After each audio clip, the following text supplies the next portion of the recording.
कि क्वेश्चन ऐसा आएगा कि मान लीजिए मैं कहता हूं कि यहां पर एक प्रिज्म है, ट्रायंगल है, जो भी प्रिज्म है वैसे, ठीक है।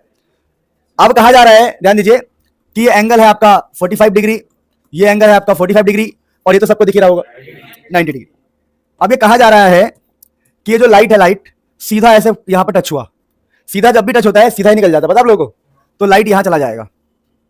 अब यहां से बताना है trace the path, trace the path, और यकीन मानो ऐसा क्वेश्चन एग्जाम में पक्का आएगा। अब ट्रेस द पाथ वाले क्वेश्चन को हम कैसे करते हैं दोस्तों, तो यहां पर ना कुछ दिमाग आपको लगाना है। पहला दिमाग क्या लगाना है कि आपको स्टेप 1 आपको हमेशा क्रिटिकल एंगल निकालना है। क्या निकालना है? ट्रेस द पाथ, मतलब रास्ता क्या होगा आगे का, वो रिफ्लेक्ट हो जाएगा कि बाहर निकलेगा, ये सोचना है। तो हम बोलेंगे पहले क्रिटिकल एंगल निकालते हैं साइन आईसी, स्टेप 1। तो साइन आईसी होता है mu rarer by mu denser. तो आपको हमेशा इसका रिफ्रैक्टिव इंडेक्स दिया होगा प्रिज्म का, ये डेंसर है, म्यू डेंसर मान लीजिए दिया हुआ है 2/√3। क्या दिया हुआ है? 2/√3 रिफ्रैक्टिव इंडेक्स दिया हुआ है। तो और रेरर, रेरर मतलब हवा है, अरे बाहर कौन है मूर्खो, हवा, हवा का होता है 1, तो 1/2/√3। तो साइन आईसी पता है कितना आ गया? √3/2। तो आपका क्रिटिकल एंगल आ गया 60 डिग्री। यानी अगर क्रिटिकल एंगल 60 डिग्री है, अब आप निकालोगे एंगल ऑफ इंसिडेंस। क्या निकालोगे? तो आप अगला स्टेप होगा एंगल ऑफ इंसिडेंस। तो आप कुछ मत करो, आप यहां पर ऐसी चीजों को ड्रॉ करो। आप क्यों ड्रॉ कर रहे हैं सोचो। आपको हमेशा सरफेस पे क्या बनाना पड़ता है? नॉर्मल। अब देखो इसका सरफेस देखो ना, सरफेस टेढ़ा है। सुनो मैं आपको एक बढ़िया एग्जांपल देता हूं। मान लो ये है, तो ये हमारा नॉर्मल है, लेकिन आप समझना छोटी छोटी बात, अगर मैं आपसे बोलूं कि मेरा सरफेस ही टेढ़ा हो गया है, तो नॉर्मल तो टेढ़ा हो जाएगा। समझे आप? देखो दोनों एक जैसे लगेंगे, देखो दिख रहे हैं? तो वही कह रहा हूं, एक्चुअली में सरफेस टेढ़ा होगा तो नॉर्मल भी टेढ़ा होगा, इतना दिमाग लगाना पड़ेगा, 12वीं के बच्चे हम।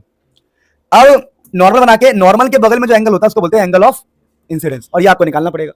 अब कैसे निकाले प्रभु? तो एक तरीका बता रहा हूं, सुनो कि ये 45 है, ये है 90, तो ये कितना होगा? 45।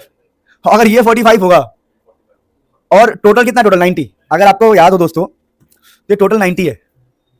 टोटल क्या है? 90 में हमने ये पता लगा लिया ट्रायंगल के रूल से, अगर ये 45 है और ये 90 है तो ये कितना होगा? क्योंकि 180 होता है टोटल। अगर ये खुद ही 90 है और ये 45, इसको 45 होना पड़ेगा। तो अगर ये 45 है तो ये भी कितना हो गया? 45। तुम जो बचपन में कहते थे ना टीचरों से, अपने आप से और दोस्तों से कि भाई ये क्या ट्रायंगल एंगल निकालना सिखा रहे, क्या काम आएगा? पता लग गया? ठीक है, तो यही काम आएगा। और अभी भी तुम बैठ के सोच रहे होंगे कि ये फिजिक्स केमिस्ट्री पता नहीं क्या क्या, ये इलेक्ट्रॉन प्रोटॉन क्या क्या पढ़ा रहे हैं, आगे मेरे जॉब में क्या काम आएगा? कहीं ना कहीं तो आता होगा, बहुत जगह आता है। ठीक है, चलिए, यानी क्रिटिकल एंगल है 45, इंसिडेंस एंगल है 45। अब मुझे बताओ, जो आपका एंगल ऑफ इंसिडेंस है 45, क्रिटिकल एंगल 60, तो एंगल ऑफ इंसिडेंस कम है किससे? बताओ। Angle of incidence critical angle ज्यादा है, या कह सकते हो कि एंगल ऑफ इंसिडेंस कम पड़ गया ना। अगर एंगल ऑफ इंसिडेंस कम पड़ गया, कम है ये एंगल ऑफ इंसिडेंस, क्या पड़ गया? कम। तो अगर एंगल ऑफ इंसिडेंस कम पड़ जाएगा, लिखवाए थे कंडीशंस, ये रहा, रिफ्रैक्शन होगा, लाइट बाहर हो जाएगा, एमर्ज, लाइट क्या हो जाएगा? तो हम कहेंगे भैया इसके अंदर ना लाइट आपका बाहर निकल जाएगा, लाइट आपका एमर्ज हो जाएगा, एमर ऐसे बैक नहीं आएगा, बाहर निकल जाएगा। और कैसे निकलेगा बाहर? अवे फ्रॉम द, क्योंकि डेंसर से रेयर में जा रहा है ना, अवे फ्रॉम द नॉर्मल। और ये बहुत टफ क्वेश्चन होता है, एग्जाम में आता है, तो प्लीज इसे नोट कीजिए, पक्का आएगा एग्जाम में। Trace the path, trace the, अभी क्या है समझना कि आपको सबसे पहले निकालना है। देखो माना ये क्वेश्चन 2 नंबर का है, तुम्हें कुछ नहीं आ रहा, पहला स्टेप ट्रेस देखते ही, sine I C mu R by mu D, sine I C mu R by mu D, mu R होगा 1 म्यू डी, कितना दे रखा? √2 45 डिग्री, 45 डिग्री। तो क्रिटिकल एंगल कितना है? 40। अब इंसिडेंस निकालो और देखो क्या चल रहा है। तो ये लाइट है, देखो लाइट सीधे निकलेगी, बोलो क्यों? क्योंकि ये नॉर्मल एकदम परपेंड, नहीं समझे? सीधे घुस जाएगी लाइट, यहां पे जाके टच होगा। अब जब यहां पे टच होगा तो हमें ये देखना है कि इसके बाद क्या होगा इसका रास्ता। तो यहां पर पहले क्या बनाना पड़ेगा? नॉर्मल। तो इसमें नॉर्मल ऐसा बनेगा, पता क्यों? क्योंकि ये सरफेस है ना, अरे यार अगर ये अगर ये मेरा सरफेस है और ये नॉर्मल है भाई, अगर ये सब तुम ड्रॉ नहीं कर पा रहे हो ना, खौलता तेल तुम्हें दिखना चाहिए। अभी तक दिख रहा है खौलता हुआ तेल नर्क में? देखो तो ये प्लीज, अब तुम्हें देखो ये 60 है और ये आपको पता 90 होता है, नॉर्मल है ना ये 60, ये 90, तो ये कितना हो गया? 30। कितना हो गया ये? अगर ये 30 हो गया, ये 30 हो गया तो कितना होगा? 60। ये 60 है, ये 90, तो 90 60 150, इसको क्या होना पड़ेगा? 30, ताकि पूरा कितना हो जाए? 180। अगर ये 30 होता है कितना होगा 60, क्योंकि 90 होता है ना ये। तो हमारा इंसिडेंस एंगल कितना है बताओ, इंसिडेंस एंगल है मेरा 60 डिग्री। तो बताओ इस बार हम जीत गए। हाँ 45 थी कंडीशन, हमारा है 60, यानी इस बार लाइट रिफ्लेक्टेड बैक। तीर होगा यहां पर, क्या होगा तीर। मेरी बात सुनो, अब सुनो, ये बिल्कुल सही है। इस क्वेश्चन में ना ग्रेजिंग आएगा, देखना एंगल ऑफ इंसिडेंस आपका आएगा और क्रिटिकल एंगल 45, और एंगल ऑफ इंसिडेंस देखो कैसे निकालोगे, ये यहां जाएगा, आप ऐसे लाइन बनाओगे, ये 45 है, ये 90 है, तो ये कितना हो गया, तो ये भी क्या हो जाएगा 45 45 45। तो आपका जो एंगल आएगा ना कौन सा वाला, इंसिडेंस, वो भी 45, दोनों बराबर है। तो लाइट का क्या होगा, लाइट ऐसे सरफेस के। तेरी मैथ्स बड़ी बेकार है। चलो तो दोस्तों इसे नोट कीजिए, फिर आगे बढ़ते। क्वेश्चन ये है,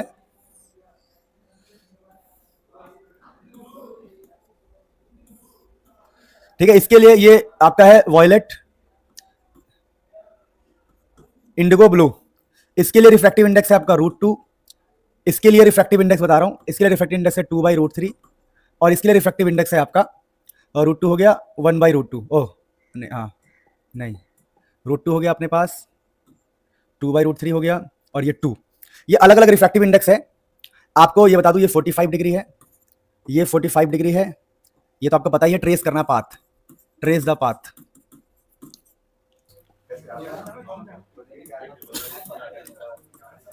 स्टार्ट कर रहा हूं, देखो, find the value of critical angle for a material of refractive index √3। सुनो, तो हम बोलेंगे क्रिटिकल एंगल का फॉर्मूला था sine IC is equal to, याद करो, mu of rare by mu of denser. Rare medium का 1 मानते हैं क्योंकि एयर ही मानेंगे, कुछ भी नहीं है तो, और डेंसर कितना है √3, तो साइन आईसी हो जाएगा 1/√3।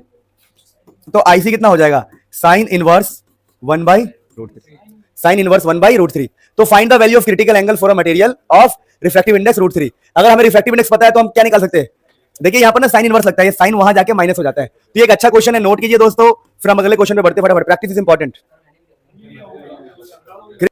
क्वेश्चन लिखा है, calculate the speed of light in a medium whose refractive index critical angle is 30 degree. देखो, अगर आपको स्पीड ऑफ लाइट मीडियम निकालना है तो आपको ये फॉर्मूला पता होना चाहिए, refractive index is equal to speed of light in vacuum to the speed of light in medium. पढ़ाया मैंने कभी आपको, अगर स्पीड ऑफ लाइट इन मीडियम चाहिए तो आपको क्या चाहिए, रिफ्रैक्टिव, क्योंकि सी की वैल्यू हम जानते हैं, तो सी तो हम जानते हैं 3 × 10⁸, यानी अगर मुझे क्या चाहिए, अगर मुझे Vm चाहिए स्पीड इन मीडियम, तो मुझे रिफ्रैक्टिव इंडेक्स चाहिए। अरे पढ़ा है ये, अरे यार, refractive index is equal to speed in first medium to the speed in first medium, हम क्या मान लेंगे, वैक्यूम, 3 × 10⁸। अब निकालना है रिफ्रैक्टिव इंडेक्स, तो रिफ्रैक्टिव इंडेक्स निकालने के लिए भाई साहब उसने क्रिटिकल एंगल दिया, चला के देख रहे हो, तो आप बोलोगे sine IC mu rare by, अब क्या करेंगे, म्यू रेयर कितना होता है 1, साइन 30, ऐसे लिख देंगे हम, sine 30 degree is equal to mu of rare 1 है और म्यू ऑफ डेंसर हमें निकालना है। तो साइन 30 कितना होता है, तो ये हो गया 1/म्यू डेंसर, म्यू डेंसर कितना आ गया 2, कितना आएगा, इसके आमने सामने है ना, तो यहां पर आप लिख दोगे 2, तो 2 is equal to 3 × 10⁸ by speed of light in medium, जो निकालना है आपको, क्या यहां से निकल जाएगा क्रॉस मल्टीप्लाई करके। सो नोट करो, फिर आगे बढ़ते हैं। प्रैक्टिस में ये वाला क्वेश्चन देखिए, मैं आपको दोबारा बोल रहा हूं, जब मैं आपको चीजें दोबारा पढ़ाऊंगा हर चैप्टर कम से कम 200 न्यूमेरिकल करने वाले हैं, यानी मेरे साथ जुड़े रहने का आपको फायदा अभी पता लगेगा, टेंशन मत लो। कहानी क्या है, अभी तो यार चीजें देखो ना, ऐसा है, मेरा ये मानना है कि आपको पहले एक चैप्टर का ओवरव्यू होना चाहिए बढ़िया से, तो वही अभी चल रहा है। ये क्वेश्चन अच्छा है, सीबीएसई 2023 का क्वेश्चन है। क्वेश्चन कह रहा है कि a beam of light travel from air, कह रहा है देखो एक लाइट एयर से, एयर का मतलब हो गया आपका वैक्यूम एक प्रकार से ना, क्या होता है वैक्यूम, और इसका रिफ्रैक्टिव इंडेक्स पता कितना होता है 1। चलो ये सब तो मतलब नहीं है, बता रहा हूं। तो एयर वैक्यूम से मीडियम में जा रहा है, वाटर में जा रहा है, मान लेते किसी मीडियम में गया, तो जब वो मीडियम में जाएगा तो उसका वेवलेंथ बदल गया, मीडियम में इसकी स्पीड कितनी हो गई है, स्पीड हो गई है 1.5 10⁸, और उसका जो वेवलेंथ हो गया मीडियम के अंदर, वेवलेंथ हो गया 230 नैनोमीटर। आप खुद सोचिए कि यहां पर कितनी स्पीड रही होगी, 3 × 10⁸। अब यहां स्पीड इतनी होगी, वेवलेंथ इतनी, तो क्या बताओ यहां कितनी वेवलेंथ रही होगी। क्वेश्चन समझ में आया। तो आप लोगों ने कॉन्सेप्ट पढ़ा था, अगर मुझसे ही पढ़ा था चैप्टर के अंदर, कि speed in first medium to the speed in second medium is equal to wavelength of first medium to the wavelength of, याद है, और ये सारे रिफ्रैक्टिव इंडेक्स के बराबर होता है। रिफ्रैक्टिव इंडेक्स का एक ये फॉर्मूला है और रिफ्रैक्टिव इंडेक्स का ये भी फॉर्मूला है। आपको सोचो ना, क्वेश्चन में दे क्या रहा है, क्वेश्चन में आपको दो जगह की स्पीड दे रहा है और दो जगह की वेवलेंथ की बातें कर रहा है कि एयर में क्या हो। तो यार आप देखो 2023 का क्वेश्चन है ये, तो हम बोलेंगे पहले वाली स्पीड कितनी होती है बताओ, 3 × 10⁸। दूसरे की स्पीड कितनी बताओ, 1.5 10⁸। पहले की वेवलेंथ आपको निकालनी है और दूसरे की वेवलेंथ कितनी है, 230 नैनोमीटर। ऊपर 2 हो गया, 2 × 230 नैनोमीटर, 460 नैनोमीटर। तो बताइए क्या आपको लगता है कि एमसीक्यू, क्या आपको लगता है कि एमसीक्यू ये सब बहुत टफ हो सकता है क्या? नहीं मेरे दोस्तों, अभी लेटेस्ट एमसीक्यू उठाया हमने जानबूझ के, चीजें बहुत आसान हो जाएगी, बस आपको ना ईमानदारी से पढ़ना है। एक टाइम आएगा चीजें आपको अपने आप इजी लगने लग जाएगी, ठीक है? तो अब इसे नोट कीजिए, फिर हम आगे बढ़ते हैं। देखिए सीबीएसई 2023 में आपको यहां से क्वेश्चन मिला है, चलो जाओ। कह रहा है कि ray of light travels a distance 12 metre in a transparent sheet इतने सेकंड में। तो रिफ्रैक्टिव इंडेक्स निकालो। समझो पहले, रिफ्रैक्टिव इंडेक्स का फॉर्मूला होता है स्पीड ऑफ फर्स्ट मीडियम कितना होता है, 3 × 10⁸ by speed in second medium. अरे इसने बोला है फाइंड द रिफ्रैक्टिव इंडेक्स। हमने कहा रिफ्रैक्टिव इंडेक्स का फॉर्मूला क्या होता है, speed in first medium to the speed in. अब सेकंड मीडियम का स्पीड कैसे लाए, तो देखो उसने क्या दिया है, स्पीड होता है डिस्टेंस अपॉन में टाइम। तो उस बंदे ने डिस्टेंस दिया, देखो 12 मीटर, और टाइम कितना दिया, टाइम 60 नैनो सेकेंड, 60 10⁻⁹। तो 5 कितना आ गया, 9, 19 गलती से लिख दिया मैंने 19। तो आ गया आपका 60 12 1/5 10⁻⁹। सही है ना? तो यहां पुट कर देंगे। अरे कौन है मूर्ख जो करवा रहा है ऐसे?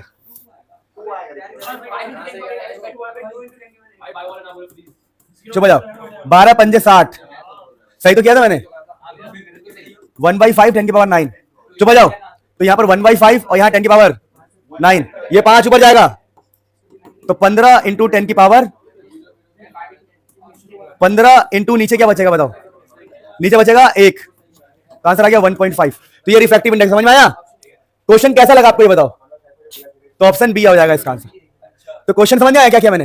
अरे यार क्या क्या क्वेश्चन मैंने, first refractive index is equal to speed of light in first medium, speed of light in distance अपन में टाइम लगा के। देखो पहला स्पीड तो पता है, दूसरा स्पीड नहीं पता था, तो दूसरा स्पीड कैसे निकाला, डिस्टेंस अपन में टाइम से। So this is the end of the lecture. ये अच्छा क्वेश्चन था, आप नोट कर लेंगे, फिर आगे बढ़ते हैं। Refractive index of second medium by image distance, refractive index of first medium by object distance is equal to μ2 n2 - n1 by radius of curvature. और एक और चीज, चुप जाइए, आगे वाला पार्ट अगर रेडियस आगे है तो पॉजिटिव, पीछे है तो, समझ में आया? अब इन्हीं का हेल्प से आप इन क्वेश्चन की प्रैक्टिस कीजिए, नोट कीजिए, इसको प्रैक्टिस कीजिए। अभी 2-4 क्वेश्चन प्रैक्टिस करते फिर आगे बढ़ेंगे। देखो मैं दोबारा बोल रहा हूं, मैं क्षमा चाहता हूं, आप लोगों के पेपर है, इस चक्कर में मैं एक गलती नहीं करना चाहता जो मुझसे 1-2 चैप्टर में वो गलती हुई है। मैं पेपर के चक्कर में, सिलेबस जल्दी के चक्कर में कई बार कोशिश करता हूं कि चलो क्वेश्चन बाद में करा देंगे, और कराते हैं बाद में, लेकिन चैप्टर वाइज थोड़ा टॉपिक के बाद क्वेश्चन होने लगे तो थोड़ा अच्छा रहेगा, है ना? तो भाई मैं आप लोगों के इन्फ्लुएंस में नहीं आऊंगा कि मेरा इतने को पेपर है तो तुरंत मेरी झोली में चैप्टर डाल दो, ऐसा कुछ नहीं है। जो टाइम लगेगा वो लगेगा, कुछ नहीं कर सकते। हाँ, सैटरडे आपकी छुट्टी नहीं होगी, फ्राइडे आपकी छुट्टी नहीं होगी, पूरे हफ्ते क्लास चलेगी। नीट पढ़ी संडे को भी लेंगे, कोई दिक्कत नहीं है, नीट पढ़ी तो ठीक है। तो प्लीज आप बस पढ़ते रहिए, पढ़ते रहिए, पढ़ते रहिए। चलिए इसे नोट कीजिए, फिर आगे बढ़ते हैं। क्वेश्चन लिखा है, समझिएगा, कॉन्वेक्स स्फेरिकल ग्लास सरफेस, एक कॉन्वेक्स स्फेरिकल ग्लास सरफेस है। कह रहा है कि इसका जो ग्लास है इसका रिफ्रैक्टिव इंडेक्स है 1.5। अब कह रहा है रेडियस ऑफ कर्वेचर है 20 सेंटीमीटर, 20 सेंटीमीटर का रेडियस है, रेडियस। और रिफ्रैक्टिव इंडेक्स कह रहा था, रिफ्रैक्टिव इंडेक्स को हम अच्छा होगा कि n लिखे, क्या लिखे, इधर का n1 होता है आपको पता होगा, इधर क्या हो जाएगा n2। अब कह रहा है the distance of the light, जो सोर्स है, सोर्स वो कितना है 100 सेंटीमीटर। तो आपसे कह रहा है कि भैया इमेज निकालो, क्या निकालो? अरे भाई क्या दिक्कत है फिर, n2/v, n1/u, n2 - n1/r। अब जो बच्चे गलतियां करेंगे वो समझा दो मैं आपको, सबने गलती करी होगी। n2 का मतलब है 1.5, v हमें निकालना है, n1 का मतलब कितना है 1, u हमें, u कितना है, समझ में आ गई गलती?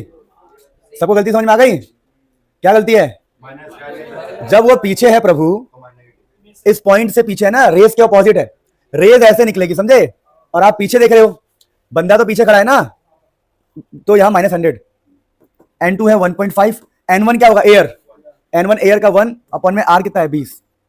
देखिए दोबारा बोल रहा हूं, अगर आप मुझ पे प्रेशर नहीं बनाएंगे कि भाई जल्दी जल्दी सिलेबस करा दो, जल्दी जल्दी करा दो, तो मैं चैप्टर आपको इस हिसाब से करा दूंगा ना कि कॉम्पिटेटिव एग्जाम हर जगह काम आएगा। बस ये ना बहुत गलत होता है बच्चों को कि चैप्टर जैसे स्टार्ट होता है कहते हैं खत्म कब होगा। भाई साहब एक टाइम था जो मैं रे ऑप्टिक्स के ऊपर और वेव ऑप्टिक्स के ऊपर कम से कम 30 लेक्चर लेता था। 30 लेक्चर कम से कम मिनिमम पूरा, और एकदम पागल की तरह पढ़ाते थे। क्लास होती थी 2.5 घंटे की, 2 घंटे की क्लास होती थी। अगला क्वेश्चन आप खुद इसको नोट कीजिए, फिर अगला क्वेश्चन आप खुद कीजिए। मेरे का देखिए दोस्तों, क्वेश्चन का मैं हिंट दूंगा, आपको आंसर खुद ही करना होगा।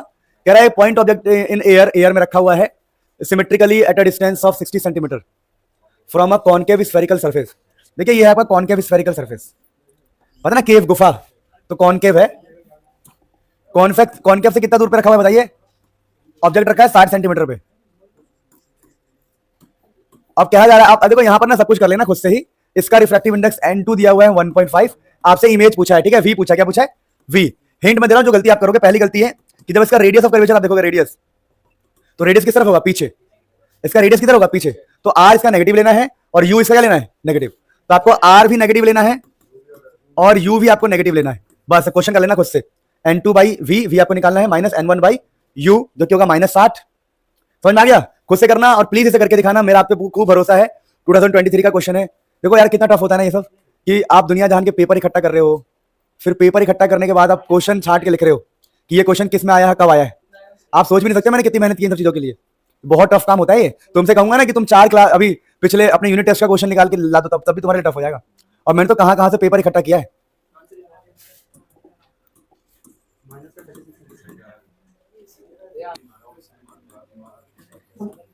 चलिए, एक प्लेन कॉन्वेक्स लेंस, बच्चे ही पगला गए, परेशान हो गए।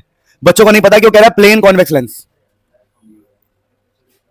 पहली गलती। दूसरी, अरे भैया बहुत सोच सोच के क्वेश्चन लाया थोड़ी कि सोए और चलो पढ़ा देते, नहीं, सब प्री प्लानिंग। रात रात को जग के प्लानिंग करा कि ये क्वेश्चन इसके बाद डालना है, रात भर मेहनत करिए, ठीक है। अ प्लेन कॉन्वेक्स लेंस, ठीक है, मेड ऑफ ग्लास ऑफ 1.5, ठीक है। बहुत फास्ट हो ना मैं, अब क्या करें। तो इसका जो N2 है, N2 मतलब 1.5। एक बार अंग्रेज आया मेरे पास, इंग्लिश सिखा दो, कह रहा है इतनी फास्ट इंग्लिश वो तेरी इतनी खतरनाक इंग्लिश मेरी, वो कह रहा हमें सिखा दो भाई। ठीक है, ये इंडियन इंग्लिश है, इंडियन इंग्लिश है, ठीक है। A plane convex lens made of glass of refractive index 1.5। कह रहा था radius of curvature is 25 centimetre.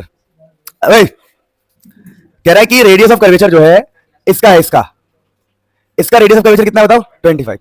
तो आपको R1 दिया हुआ है 25 सेंटीमीटर। लेकिन दोस्तों आपको ये समझना पड़ेगा कि यहां पर प्लेन सरफेस है और प्लेन सरफेस का रेडियस इनफाइनाइट होता है, पता बात? प्लेन तो R2 कितना है बताओ? R2 है इनफाइनाइट। प्लेन सरफेस का रेडियस इनफाइनाइट होता है। तो आपको R1 दिया, R2 दिया, ठीक है। आप चुप हो जाओ। अब कह रहा है कैलकुलेट द फोकल लेंथ। क्या बोलोगे तुम? अरे ससुर, क्या बोलोगे? अरे ससुर क्या पूछ लिया हमसे? 1/f = N2 - N1/N1 1/R1 - 1/R2। क्या बात। तो आप बोलोगे 1/f। N2 कितना मानोगे? 1.5 दिया हुआ है, 1.5। N1 क्या मानोगे? एयर। क्या मानोगे? एयर। 1/R1 कितना बताओ? 1/25 माइनस R2 इनफाइनाइट। 1/इनफाइनाइट तेल लगाए, कौन सा वाला? सरसों वाला। क्या बात है, सरसों वाला। तो ये 0.5/1/25 85 आ रहा है क्या? तूने कर दिया था भाई? अंकित भाई कर दिया था? अच्छा आप सही किया है, 50 आएगा, ठीक है। फोकल लेंथ कितना आएगा? अब अगला क्वेश्चन आप होमवर्क में करोगे, क्या है क्वेश्चन देखो। अब आपको फोकल लेंथ मिल गया ना। आप कह रहा है ऑब्जेक्ट है 50, ऑब्जेक्ट कितना है? तो कह रहा है फाइंड द नेचर। नेचर मत फाइंड करना, नेचर बाद में बताऊंगा, सिंपल है। Find the position of image form, यानी V निकालना है। U दिया है, V निकालना है, F अभी निकाला है, क्या हो जाएगा? हो जाएगा।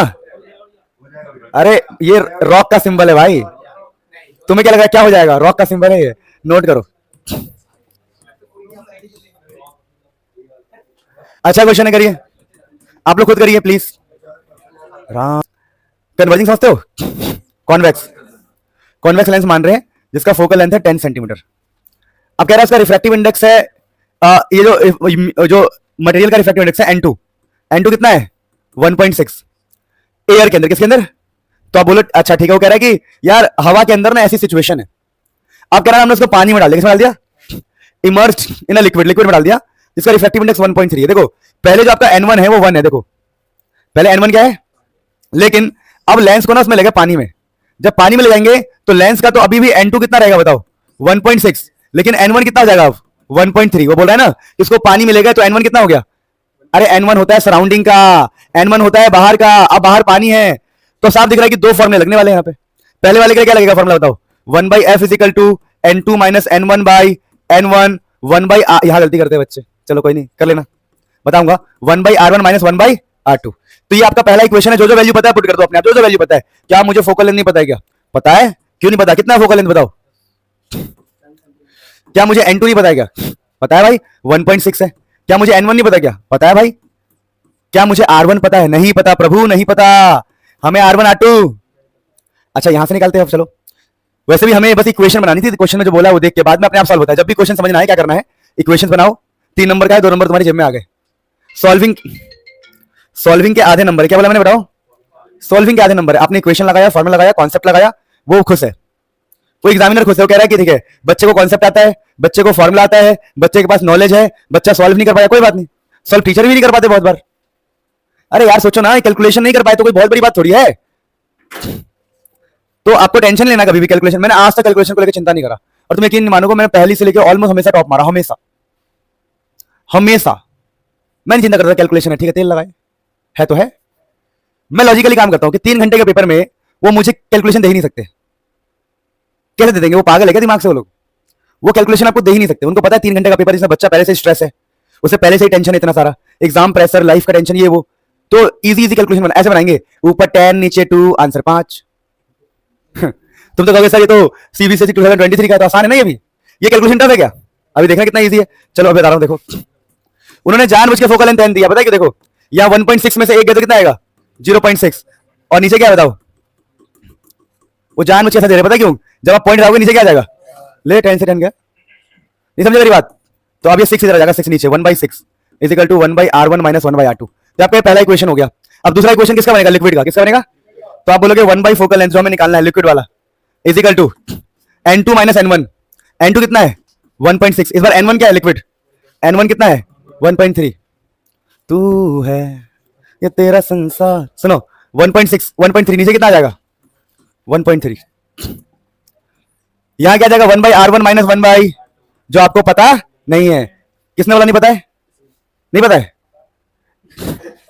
पता है कि नहीं पता है, ये तो ना पता है कितना है 1/6, तो यहां 1/6 पुट कर देंगे, तो 1.6 माइनस 1.3 कितना बचा 0.3 बाई 1.3, और इंटू में कितना हो गया 1/6। क्या फोकल लेंथ ऑफ वाटर मिल जाएगा, लिक्विड का मिल जाएगा फॉर फोकल लेंथ, अरे यही तो पूछ रहा था वो 3 नंबर में, देखो 2011 में भी आया था। लोग, मैं कहता हूं बच्चों को, मेरे प्यारे बच्चों, प्रीवियस ईयर क्वेश्चन कर लिया करो, वो रिपीट होते रहते हैं, किस्मत की बात है 2011 फिर 2023, और रिपीट ना भी हो तो जो बच्चा पढ़ के जाएगा वो फॉर्मूला लगा पाएगा, लगा लेगा, ठीक है तो नोट करो फिर आगे बढ़ते। तू है, हरे कृष्णा, लिखो यार, चलिए क्वेश्चन देखिए, क्वेश्चन लिखा हुआ है द रेडियाई, सुनिए, the radii of curvature of the faces of a double convex lens,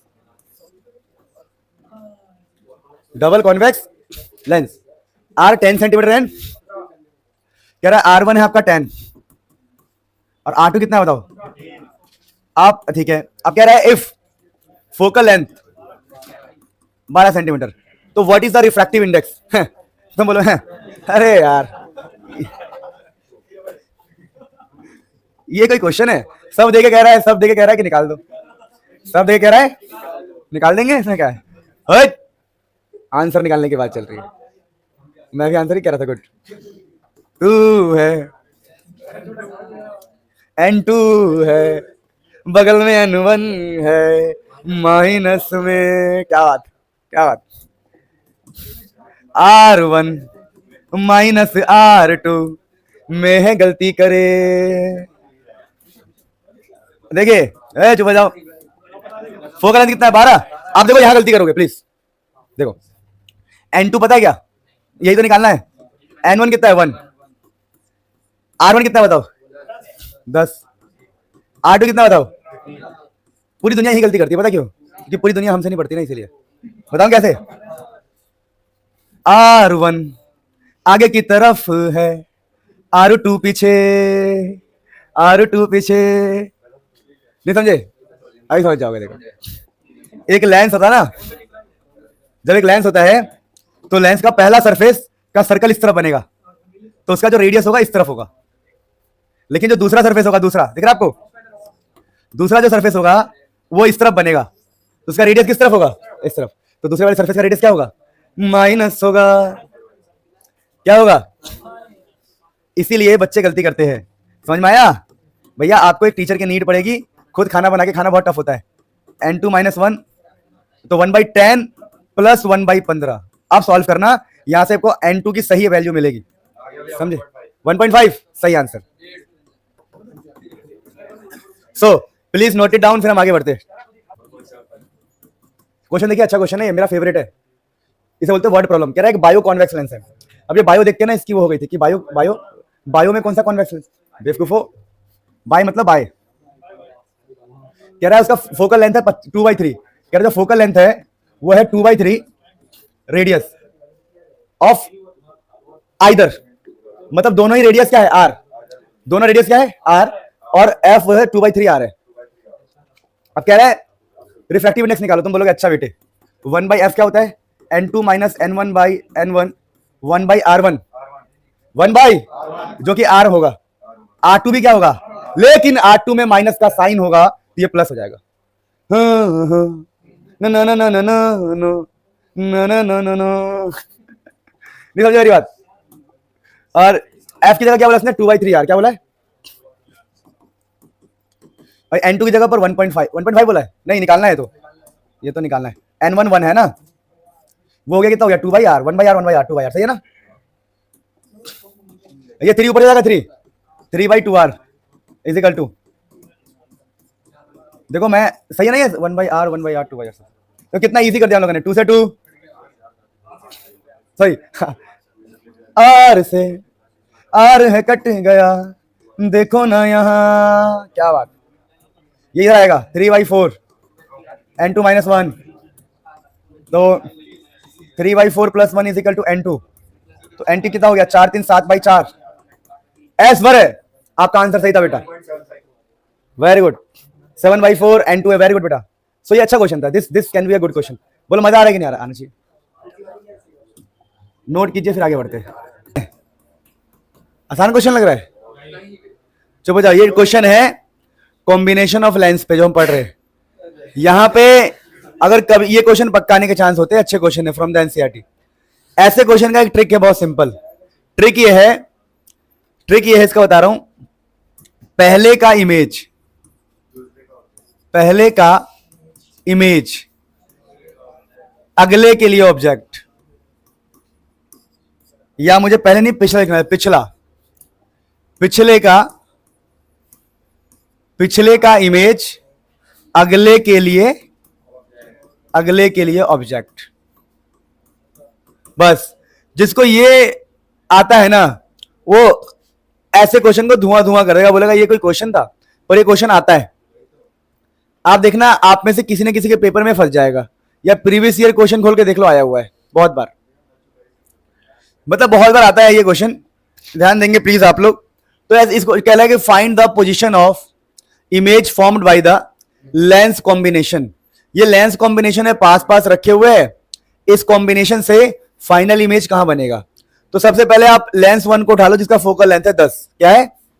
तो आप बोलो भैया हमें किसी लफड़ों में ना पड़ना है, मैंने उठा लिया एक लेंस जिसका फोकल लेंथ कितना है बताओ? 10,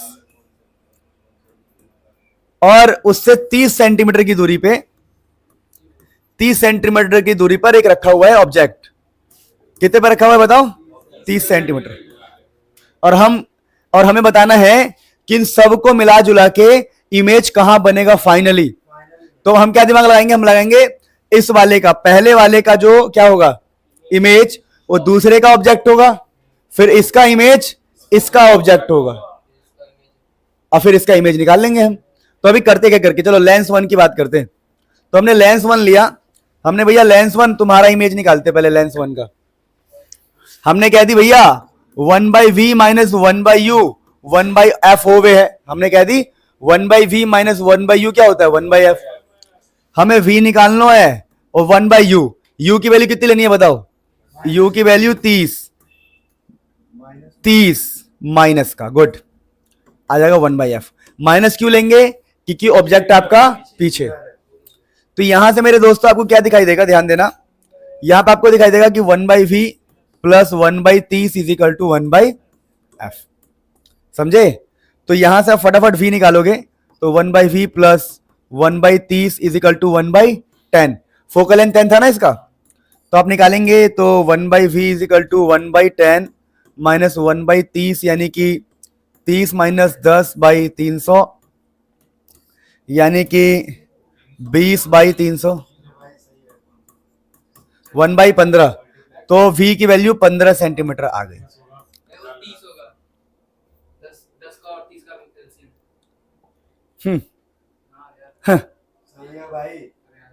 चुप हो जाओ। क्वेश्चन देखो अच्छा है, calculate the refractive index of the material. Equilateral triangle है, मतलब इक्विलेटरल प्रिज्म है ना, तो ये 60 डिग्री हो गया, ठीक है। और इन्होंने बोला है कि डेविएशन भी कितना है, डेविएशन भी 60 डिग्री। इक्विलेटरल बोल के उसने एंगल भी 60 दे दिया और डेविएशन तो बोला ही 60 है। कह रहा रिफ्रैक्टिव इंडेक्स निकालो, बताया था मैंने, क्या था refractive index? n1 sine delta plus a/2, जहां पर डेल्टा का मतलब है मिनिमम, बाई साइन a/2। अब मुझे बताओ n1 तो 1 हो जाएगा, एयर है, तो sine 60 plus 60/2, 60 plus 60/2 60 by sine 30, a/2 हो गया ना, तो साइन 60/2 साइन 30 कर लोगे, साइन 60 1/2 हो जाएगा। मजा आया? जो भी आंसर है कर लेना प्लीज। देखो हम ना स्लो चल रहे हैं पर बढ़िया कर रहे हैं, क्वेश्चन तो कर रहे हैं सारे हैं।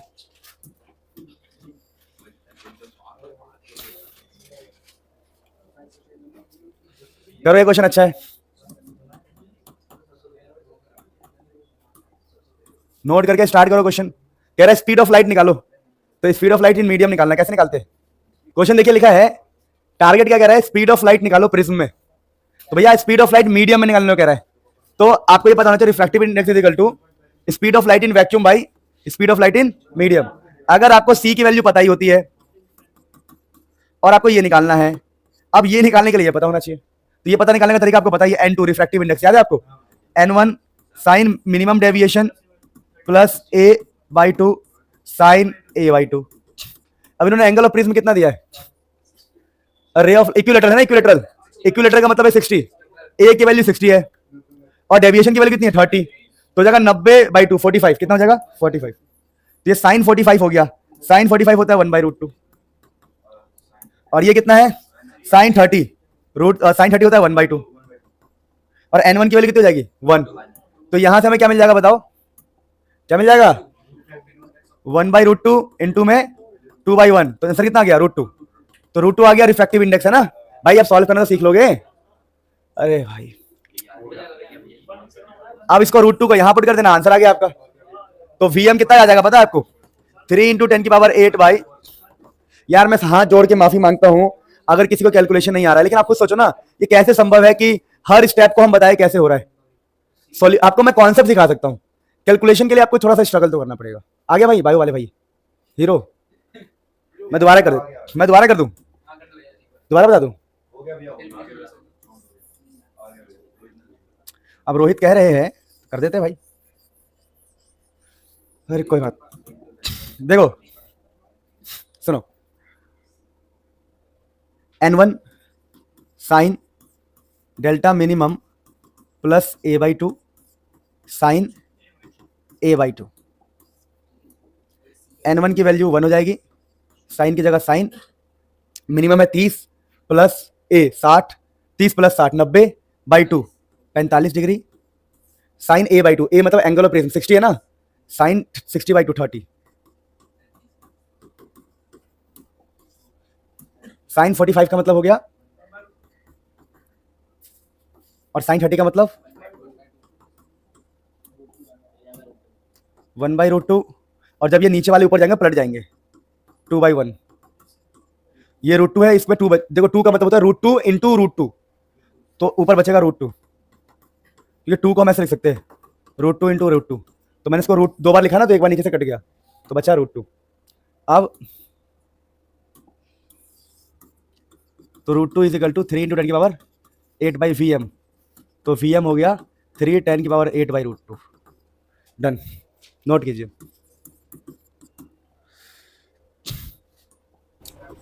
One by V minus one by U, one by F लगाओगे तो यहां से वी निकल जाएगा, वी निकल जाएगा तो मैग्निफिकेशन होता है वी बाई यू।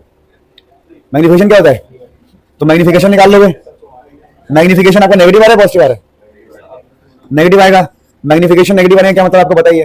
पॉजिटिव है तो रियल एंड इन्वर्टेड बनेगा। ठीक है, रियल एंड इन्वर्टेड बन जाएगा। फिर आपको बोला कि हाइट ऑफ इमेज निकालो, तो मैग्निफिकेशन निकाल चुके हो, हाइट ऑफ इमेज बाई, खत्म। 3 स्टेप का क्वेश्चन है ये, नहीं समझे? मैं करवाऊंगा नहीं, खुद करना पड़ेगा। पहले आप वी निकालोगे, वी से आपका मैग्निफिकेशन निकलेगा, मैग्निफिकेशन से नेचर फीचर सब निकल जाएगा।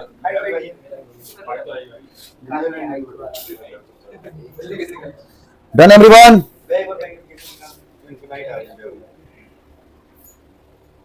A double convex lens made of a glass of refracting index 1.5। तो पहले फोकल लेंथ निकाला, नहीं निकाला आपने? 1/f से फोकल लेंथ निकालोगे ना? हाँ, तो 1/f is equal to n2 minus n1। इससे फोकल लेंथ निकलेगा ना, इस वाले फॉर्मूले से। 1.5 माइनस 1। अब देखो सिंपल है, पहले आप फोकल लेंथ निकालेंगे। सुनिए मैं करवाता हूं, देखो पहले आप निकालेंगे फोकल लेंथ 1/20 माइनस 1/20, 1/40। ये सबको बताना चाहिए। यहाँ पर 1/20 आएगा, यहाँ भी 1/20 आएगा, और बीच में माइनस माइनस प्लस हो जाता है। देखो मैं इतनी बार करा चुका हूं, मुझे दोबारा से बताने की जरूरत नहीं होनी चाहिए कि कैसे हो रहा है। फिर आप बोलोगे 1.5 माइनस 1 0.5, और ये हो गया 2/20। कितना था रहा है? फोकल लेंथ 20 आ रहा है क्या? मुझे नहीं पता, मैंने ध्यान नहीं दिया इतना। करके देखो यार, तुम्हारा हाथ सच है।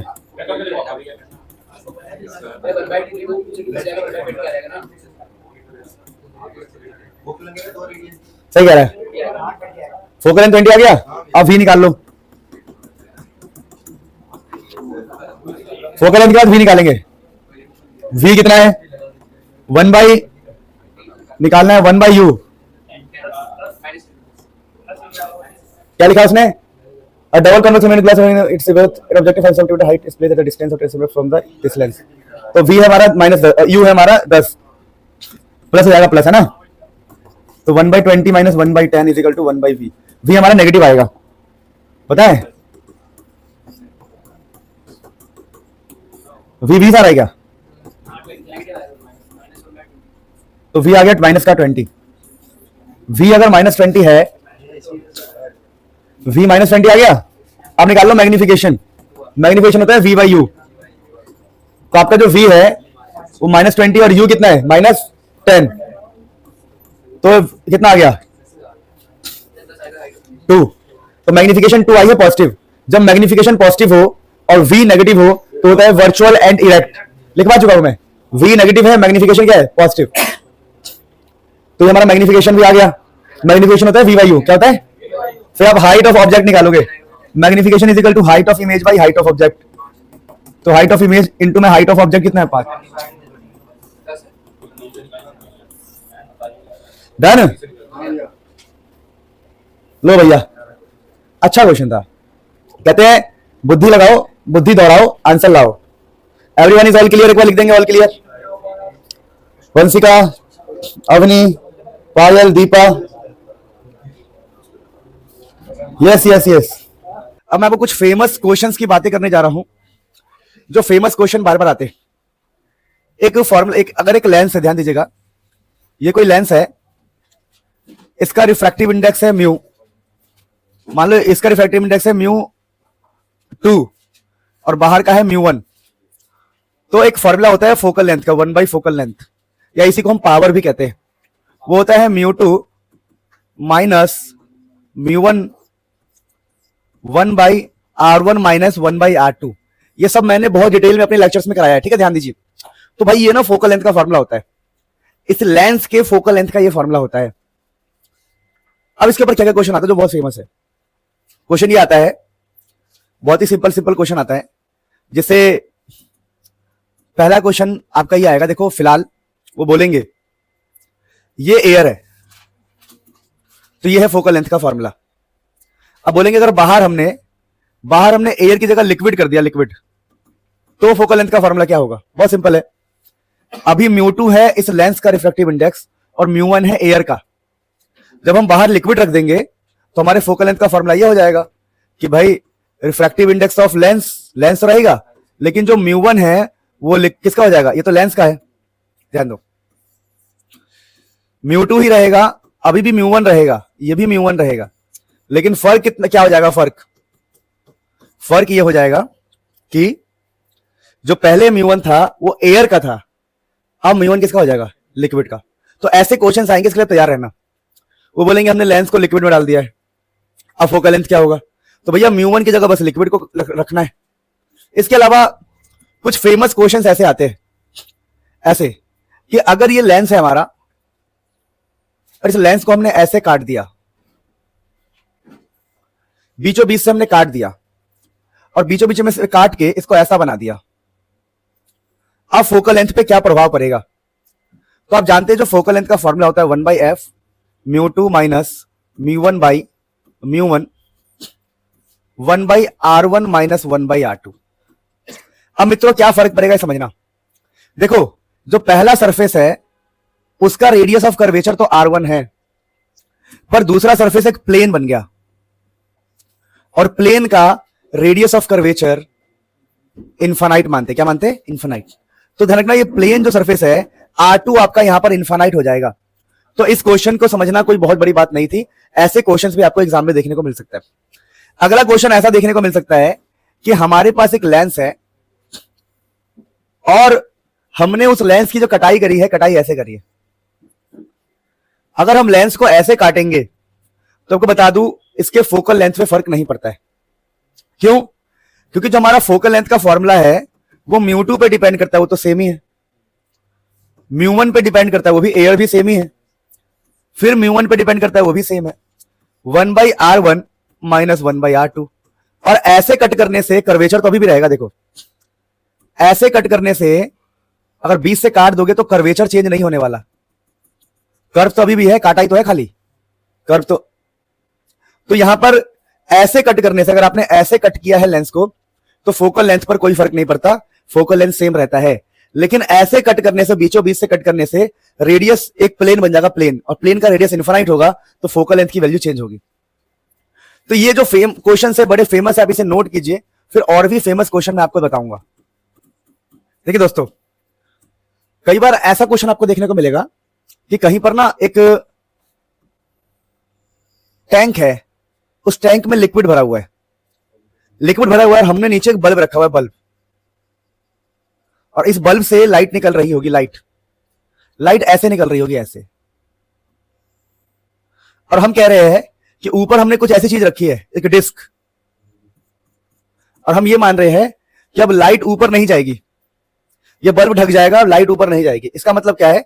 इसका हम ये मतलब निकाल सकते हैं कि ये जो हमारा रेज निकल रहे हैं, रेज, वो डिस्क की वजह से कुछ ऐसे हो गए होंगे।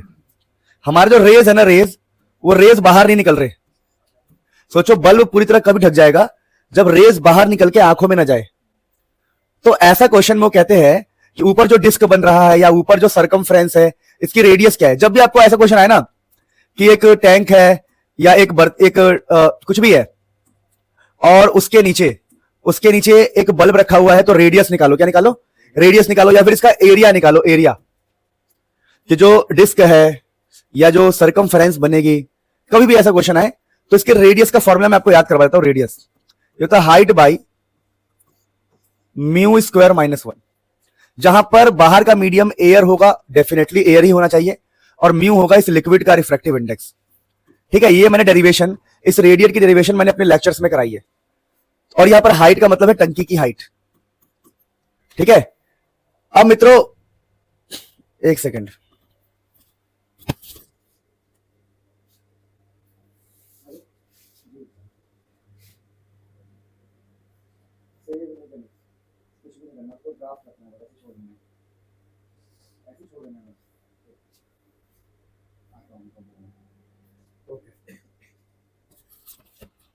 देखो अब एग्जाम में क्वेश्चन कुछ भी आ जाए, आपको फॉर्मूला पता है, आप हाइट पुट कर दोगे, म्यू रिफ्रैक्टिव इंडेक्स पुट कर दोगे, सब रेडियस निकल जाएगा।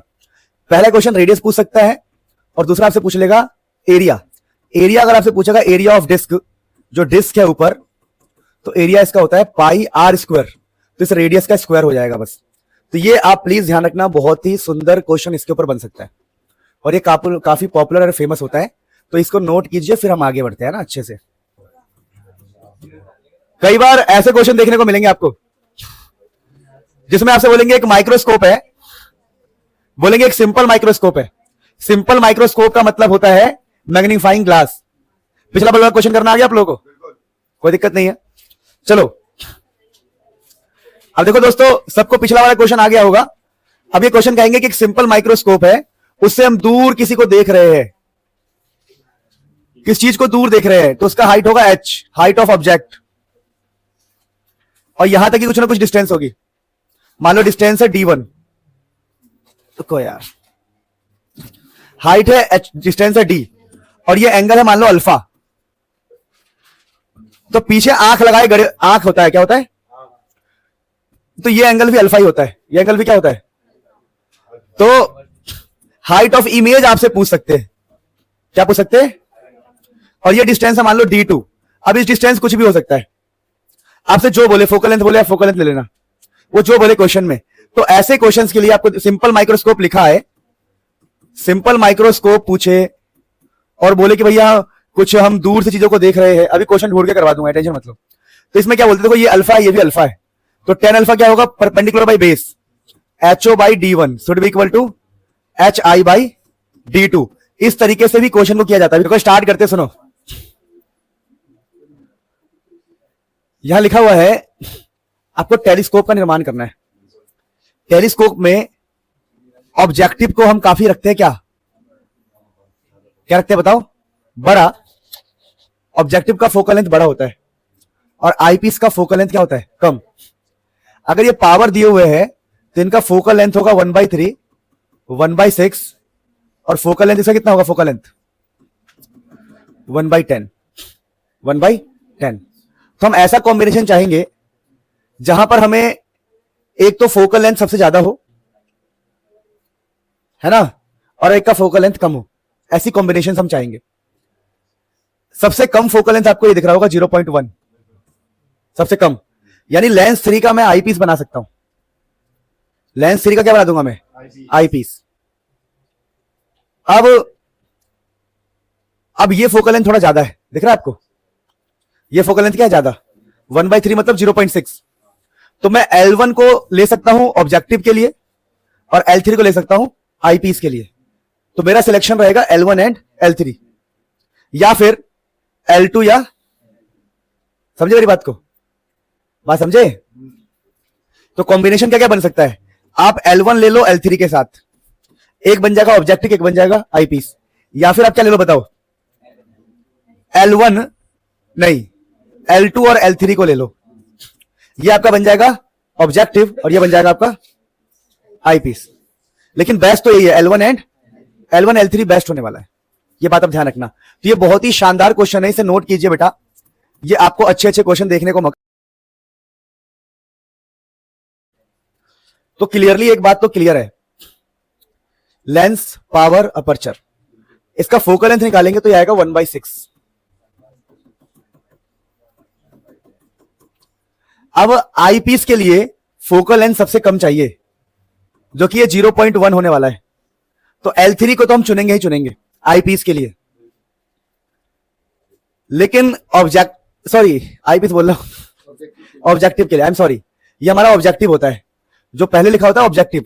ऑब्जेक्टिव छोटा चाहिए, तो L3 आपका ऑब्जेक्टिव बनने को रेडी है।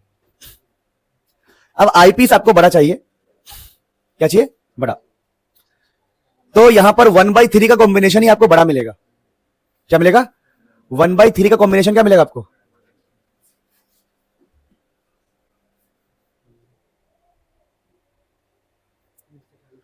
फॉर गुड मैग्निफिकेशन ना। तो L2 और L3 का कॉम्बिनेशन हो सकता है, तो L2 एंड L3 का कॉम्बिनेशन बैठ सकता है अच्छा खासा, क्योंकि देखो 1/3 एक बड़ी वैल्यू देगा, नीचे 3 है ना, इसीलिए नोट कीजिए, बढ़िया क्वेश्चन है ये।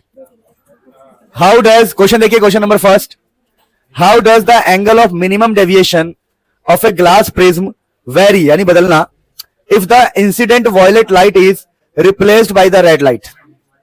देखिए पहले डेविएशन को समझिए। डेविएशन जो है वो डायरेक्टली डिपेंड करता है रिफ्रैक्टिव इंडेक्स पे, and refractive index inversely depend करता है वेवलेंथ के। ये होता है एंगल ऑफ डेविएशन। आपने फॉर्मूले ऐसे पढ़े होंगे, deviation is equal to mu minus 1 A, और कॉची साहब की इक्वेशन थी जो रिफ्रैक्टिव इंडेक्स होता है। यहां पर म्यू का मतलब है रिफ्रैक्टिव इंडेक्स, म्यू मतलब रिफ्रैक्टिव इंडेक्स, डेल्टा मतलब डेविएशन, ये है वेवलेंथ। अब हम लॉजिकली बात करें, वो क्या कह रहा है, वो कह रहा है कि पहले वॉयलेट लाइट था प्रिज्म में पास हो रहा, फिर हमने रेड लाइट को कर दिया, तो रेड लाइट का वेवलेंथ अगर ज्यादा होगा तो रिफ्रैक्टिव इंडेक्स क्या होगा, कम। सॉरी, माय मिस्टेक, अगर रेड लाइट का वेवलेंथ ज्यादा है तो रिफ्रैक्टिव इंडेक्स कम होगा, और रिफ्रैक्टिव इंडेक्स कम होगा तो डेविएशन भी कम हो जाएगा। तो इसका आंसर है how does the angle of minimum deviation of a glass prism very. तो हम बोलेंगे कि जो डेविएशन है वो डिक्रीज हो जाएगा, डिक्रीज। क्या हो जाएगा, डिक्रीज। अभी तो चलो ये मिनिमम डेविएशन की बात कर रहा था, तो हम मिनिमम डेविएशन वाला कॉन्सेप्ट भी यहां लगा सकते थे, ठीक है। मिनिमम डेविएशन का कॉन्सेप्ट याद है किसी को? ठीक है, चलो ये क्वेश्चन ऐसे कर लेना, कोई दिक्कत नहीं है। तो this is one of the best question. आप चाहो तो जब तक मैं पढ़ाते रहूंगा उतने टाइम में आप नोट कर सकते हो। मैं आपको 10 सेकंड का टाइम दे रहा हूं, बस 10 सेकंड इज इनफ। अच्छा क्वेश्चन था ये। क्वेश्चन है, for the same value of angle of incidence the angle of refraction in 3 medium A B C are 15, 25, 35 respectively, in which medium would the velocity of light be minimum, all India 2012। अब क्या है ये समझाऊं? कह रहा है कि देखिए, for the same value of angle of incidence the angle of refraction in 3 medium is this this this this. देखो कह रहा है कि देखो, समझना मेरी बात को, ये कोई मीडियम है ए, ये कोई मीडियम है बी, और ये कोई मीडियम है सी। ये बहुत अच्छा क्वेश्चन है। कह रहा है कि same value of angle of incidence, angle of incidence यहां भी आई है, यहां भी आई है, और यहां भी आई है, पर जो angle of refraction in 3 medium, इसका रिफ्रैक्शन एंगल है 15 डिग्री, इसका रिफ्रैक्शन एंगल है 25 डिग्री, थोड़ा बढ़ा हुआ, इसका और बढ़ा हुआ है, कितना है ये, 35 डिग्री। कह रहा है कि ठीक है, कह रहा है in which medium would the velocity of light be minimum. अब कह रहा है वेलोसिटी किस में कम होगी, तो वेलोसिटी निकालने के लिए आपको रिफ्रैक्टिव इंडेक्स के बारे में पता होना चाहिए। जिसका रिफ्रैक्टिव इंडेक्स ज्यादा होता है वहां वेलोसिटी कम होता है। तो हम यहां पर ना ऐसे क्वेश्चंस में जहां पर आई और आर की बात की जाए, वहां पर हम स्नेल्स लॉ का इस्तेमाल करते हैं। स्नेल्स लॉ कहता है, मान लेते हैं, सुनो, कि फर्स्ट मीडियम है म्यू1, सेकंड मीडियम है म्यू2। कौन है? जूली।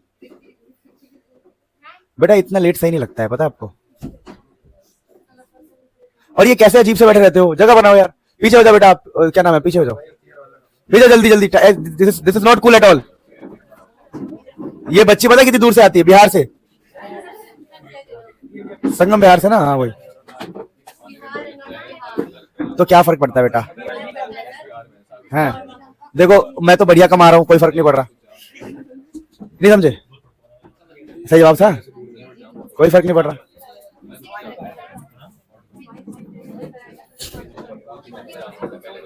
ध्यान दो प्लीज, आइए आइए। अब हम ये देखो, जब भी स्पीड की बात होती है ना, हम रिफ्रैक्टिव इंडेक्स की बात करते हैं, क्योंकि अगर किसी मीडियम का रिफ्रैक्टिव इंडेक्स ज्यादा है तो वहां का स्पीड घट जाएगा। तो हमें रिफ्रैक्टिव, हम यहां पर ऐसे क्वेश्चन में जब आई की बात हो ना, आर की बात हो, स्नेल्स लॉ का इस्तेमाल करते हैं। यहां म्यू1 है रिफ्रैक्टिव इंडेक्स, यहां म्यू2 है। यहां म्यू1 है रिफ्रैक्टिव इंडेक्स, यहां म्यू2 है। यहां म्यू1 है रिफ्रैक्टिव इंडेक्स, यहां म्यू2 है। ऐसा है क्या? एंगल ऑफ इंसिडेंस सेम है इन सबका ना। और इस क्वेश्चन को करने के लिए हमें क्या दिमाग लगाना पड़ेगा? ऊपर वाले को मैं एयर ही मान लेता हूं, सबसे आसान। ये एयर है, क्योंकि कुछ ना कुछ तो खुद ही मानना पड़ेगा। एयर ही मानते हैं, ठीक है ना, पहले मीडियम को। दूसरा म्यू2 हो जाएगा, इसका भी म्यू2, इसका भी म्यू2। वो हम देख लेंगे किसका म्यू2, किसका रिफ्रैक्टिव इंडेक्स ज्यादा है, कम है, पता लग जाएगा, वेट करो। तो यहां से अगर हम वो लगाते हैं कॉन्सेप्ट, तो म्यू1 साइन आई, म्यू1 sine I is equal to म्यू2 साइन आर, जहां पर साइन 15 डिग्री है ये। अब एक बात ध्यान रखना आप लोग, मैं आपको अभी लॉजिकली बता रहा हूं, बहुत लॉजिकली। म्यू1 साइन आई, म्यू2 साइन, हमें म्यू2 की वैल्यू ही निकालनी है। तो ये जो म्यू2 की वैल्यू है वो कितना हो जाएगा बताओ, म्यू1 sine I by sine 15 degree. समझे? वैसे यहां पर अगर इसका रिफ्रैक्टिव इंडेक्स निकाले म्यू2 तो कितना आएगा बताओ, म्यू1 साइन आई साइन 25 डिग्री, और इसका क्या आएगा म्यू2, म्यू1 साइन आई साइन 35 डिग्री। ये स्नेल्स लॉ है बेटा, स्नेल्स लॉ। स्नेल्स लॉ जिसको नहीं आता बता दो, स्नेल्स लॉ ऐसा होता है, जिसने मुझसे पढ़ा होगा उसको आता होगा। स्नेल्स लॉ ऐसे लगाते, देखो ये अगर इसका रिफ्रैक्टिव इंडेक्स म्यू1 है तो म्यू1 साइन आई, म्यू1 साइन आई, इसको बोलते हैं स्नेल्स लॉ। म्यू1 को साइन आई से मल्टीप्लाई करना है, और म्यू2 जो है refractive index, second refractive index को इससे साइन आर से, म्यू1 sine I is equal to म्यू2 साइन आर। ये होता है स्नेल्स लॉ। जिसको नहीं पता बता दूं कि यहां को मल्टीप्लाई करना होता है, यहां वाले को इससे मल्टीप्लाई करना होता है साइन के साथ। तो आपको साफ दिख रहा है, अगर ये 15 डिग्री है तो इसका रिफ्रैक्टिव, अगर इसका एंगल कम है तो रिफ्रैक्टिव इंडेक्स क्या होगा, ज्यादा। एंगल कम है तो रिफ्रैक्टिव इंडेक्स क्या होगा, तो इसका रिफ्रैक्टिव इंडेक्स सबसे ज्यादा है। अगर इसका रिफ्रैक्टिव इंडेक्स सबसे ज्यादा है तो स्पीड सबसे कम होगा, क्योंकि हमें पता है कि जो स्पीड होता है ना, speed in medium, speed in medium का फॉर्मूला क्या होता है, स्पीड इन वैक्यूम, याद है आपको, speed in vacuum by refractive index. Refractive index, जिसका रिफ्रैक्टिव इंडेक्स अगर ज्यादा हुआ उसका स्पीड क्या होगा, कम। तो अगर इसका एंगल सबसे कम है, अगर इसका एंगल सबसे कम है तो रिफ्रैक्टिव इंडेक्स सबसे ज्यादा। देखो एंगल कम, एंगल सबसे कम है, देखो एंगल सबसे कम, इन सब में सबसे कम एंगल, सबसे कम एंगल, सबसे ज्यादा रिफ्रैक्टिव इंडेक्स, और रिफ्रैक्टिव इंडेक्स ज्यादा होगा तो स्पीड क्या होगा, कम। यानी इस क्वेश्चन में क्या था, क्वेश्चन में कि किसके अंदर स्पीड सबसे मिनिमम होगा, जिसका रिफ्रैक्टिव इंडेक्स सबसे ज्यादा होगा, यानी 15 डिग्री में हमारा आंसर है 15 डिग्री। और आप ये लॉजिकली जानते हो, जितना ज्यादा डेंसर मीडियम होगा उतना एंगल कम बनेगा। आप लोगों ने पढ़ा होगा कि अगर हमारी रे ऑफ लाइट, अगर रेयर से डेंसर में आएगी तो टुवर्ड्स द नॉर्मल, अगर ज्यादा डेंसर होगा, क्या बोला मैंने, अगर ज्यादा डेंसर होगा ज्यादा इस तरफ होगा तो ये एंगल कम होगा। अरे जब डेंसर मीडियम होगा ना, एंगल अपने आप कम बनता है। तो हमने क्या सीखा, हमने करना सीखा कि अगर एंगल मेरा कम है तो रिफ्रैक्टिव इंडेक्स क्या होगा, और रिफ्रैक्टिव इंडेक्स ज्यादा होगा तो स्पीड कम होगा। यानी जिसका, इस बात को याद कर लेंगे, जिसका एंगल कम, रिफ्रैक्टिव इंडेक्स ज्यादा, और ज्यादा रिफ्रैक्टिव इंडेक्स का मतलब उसमें स्पीड कम होगा। ये काफी अच्छा क्वेश्चन था कॉन्सेप्ट समझाने के लिए, आप इसे नोट कीजिए, फिर हम आगे बढ़ते हैं। इस क्वेश्चन को देखिए, ये क्वेश्चन काफी इंटरेस्टिंग क्वेश्चन है। अभी तो हम न्यूमेरिकल्स की बातें कर रहे हैं, थ्योरेटिकल भी कराएंगे, ऐसे चलेगा आगे फ्यूचर में, जो बोर्ड्स तक मेरे साथ है। न्यूमेरिकल्स कराएंगे अलग से, एमसीक्यू अलग से, असर्शन रीजन अलग से, केस स्टडी अलग से, सब कुछ कराने वाले। मैं कहता हूं जो पढ़ने वाले नहीं वो भाग जाओ, क्योंकि पढ़ाने वाला बहुत हूं मैं आगे। इस चीज को समझो। A lens behaves as a converging lens in air and a diverging lens in water. What will be the condition on the value of refractive index of the material of the lens? कह रहा है, देखो समझिएगा, ये काफी best question है, best. कह रहा है एक लेंस है, अगर एयर में रखा हुआ है, और यह है आपका लेंस म्यू एल मतलब रिफ्रैक्टिव इंडेक्स ऑफ लेंस। तो एयर में रखा हुआ एक लेंस, तो ये आपका कन्वर्जिंग है। पता क्यों? क्योंकि आपके लेंस का रिफ्रैक्टिव इंडेक्स एयर के रिफ्रैक्टिव इंडेक्स से ज्यादा है। अब कह रहा है इसी लेंस को, म्यू एल को, रिफ्रैक्टिव इंडेक्स ऑफ लेंस, इसको मैंने पानी में रख दिया तो ये डाइवर्जिंग हो गया, इसका नेचर चेंज हो गया। देखिए कन्वर्जिंग से मेरा क्या मतलब है कि अगर कोई रे ऑफ लाइट आ रही है तो उसको ऐसे करेगा, बेंड यूं, और डाइवर्जिंग का मतलब होता है कि रे ऑफ लाइट को ऐसे भगा देगा। इसका नेचर चेंज हो गया। इसका मतलब पता है क्या है, जो म्यू ऑफ लेंस है इस बार कम पड़ जाएगा म्यू ऑफ वाटर से। देखो इस बार क्या है, लेंस की तरफ मुंह खुला हुआ है। जब लेंस का रिफ्रैक्टिव इंडेक्स ज्यादा होता है वो कन्वर्जिंग की तरफ बिहेव करता है। कॉन्वेक्स की बात चल रही है, कन्वर्जिंग लेंस की बात चल रही है, ठीक है, अभी कॉन्वेक्स की बात चल रही है। तो कॉन्वेक्स के लिए ध्यान रखना, अगर लेंस का रिफ्रैक्टिव इंडेक्स ज्यादा है तो कन्वर्जिंग होगा, और वाटर का रिफ्रैक्टिव इंडेक्स ज्यादा है तो वो, तो वही कह रहा है कि what will be the condition on the value of refractive index. Refractive index पर क्या कंडीशन बनेगी, तो यही कंडीशन बन रही है। It is one of the most गजब क्वेश्चन। ऐसे क्वेश्चन आपको दिखाई देंगे एग्जाम में पक्का। चलो मैं तो थ्योरेटिकल अभी कराने रहा हूं, खाली न्यूमेरिकल करा रहा हूं। जब थ्योरेटिकल कराऊंगा आपको मजा आ जाएगा, थियरी वाले क्वेश्चन। अभी बनवा रहा हूं थियोरी वाले क्वेश्चन, करेंगे बढ़िया से। डन एवरीवन, इसे एक बार नोट कर लीजिए, फिर हम आगे बढ़ते हैं। डरना नहीं है बस, किसी को डर गए तो। दोस्तों ये काफी अच्छा क्वेश्चन है, देखिए लिखा है a glass of refractive index 1.45, ये सब मैंने करवा रखा आपको थियोरीज में, disappears when emerge in a liquid. कह रहा है कि भाई एक लेंस है जिसका रिफ्रैक्टिव इंडेक्स है 1.45, वो डिसअपियर ही हो जाता है। क्या बात है, इसका मतलब पता क्या था, देखो जैसे ये म्यू ऑफ लिक्विड है, और सॉरी म्यू ऑफ लेंस, ये लेंस का है और ये मान लो वाटर का है या लिक्विड का है। अगर म्यू ऑफ वाटर और म्यू ऑफ लेंस बराबर हो जाएगा ना, तो डिसअपियर, दिखाई नहीं देगा। तो ये बहुत अच्छा क्वेश्चन था, इसमें कोई ऐसी खास बात थी नहीं। अब ये क्वेश्चन काफी इंटरेस्टिंग है, एग्जाम में आपको दिखाई देगा। क्या करोगे देख के, डिसअपियर लिख लो। अभी मुझे क्वेश्चन कराने बढ़िया बढ़िया, नोटबुक में सबके होने चाहिए। गुड, चीज को समझना है, ध्यान दो प्लीज। मुझे लगता है जब इंसान थोड़ा लाइफ में मेहनत करके आगे बढ़ जाता है ना, तो उसके थॉट्स उसके मेहनत से ही रिफ्लेक्ट होता है।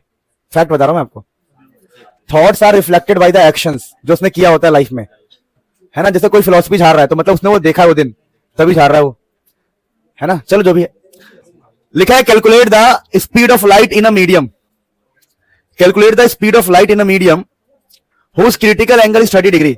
ये बहुत ही ज्यादा फेमस क्वेश्चन है। देखिए आपको समझा दूं, कभी भी क्रिटिकल एंगल का क्वेश्चन आए और रिफ्रैक्टिव इंडेक्स की बात करें तो एक फॉर्मूला होता है μ1 साइन IC μ2 साइन 90।